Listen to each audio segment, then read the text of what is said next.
Sanadiyar Jakar Kudi na rasa mahaifiyata. Yanzu bani da kowa. Ban san kowa a dangin mahaifina ko mutum ɗaya ba. Anya ko yarinyar nan tana da uba ba shegiya ba ce? Ashe ke ce mara mutuncin nan. Ko ke ta budurwar daga. Tsarin taswira irin na allon bangon su ne ba su ƙididdiga irin cewar babu zato babu tsammani ko ina suka tsanci wannan jaka tabbas arzikin su ne iwansu a gare su.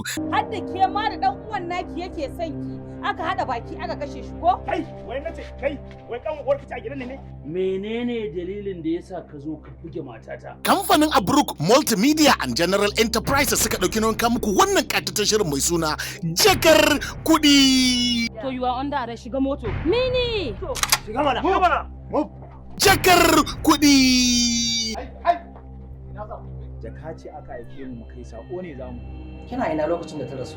Saboda na ce in karɓi haƙƙin ƴaƴana ne. Daga ni har ƴata kowa ya juya mana baya tun bayan addu'a bakwai. Daukar nauyin shirin Abruk Multimedia and General Enterprises. Abuwa kawai a kyale ka sakaka salin alim kawai ka tafi ka. Ba ma kaji ana ranka ya dade ya ce ka zage aljihu ka fitar da Shiryawa Faisal AGM Bashir. Kaka za a ya ce na kashe miji da ɗan uwana.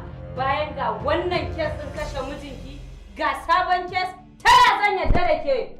Ka duba wandon mu irin wannan jaka ne kuma kayan gwamnati ne wannan irin wannan jaka ne. Mataimakin mai shiryawa Yakubu Idris, labari da kuma tsarawa AGM Bashir. Za ka ci dokan da ba za ka taba samun lafiya ba. Kuke sa. Jakar Kudi. ya tama Allah kadafi mutane ba imani ba tausayi. Kan da ƙara jin muryar bara'ata a cikin nan gida. Ba na magana bara'ata wace? To kina ji ko yana ƙara karamin bara'atu. Shirin yana kunshe da zakakuran masu shirya fina-finai wato jaruma na musamman irin su Ale Baba na kowa, Shaibu Idris Lilisko, Nura Dandolo, Yakubu Idris, Audu Dadin kowa, Dan Gwari, Farida Abdullahi, Yusra AGM Bashir. Ana nan ana bincike akan mutuwar miji.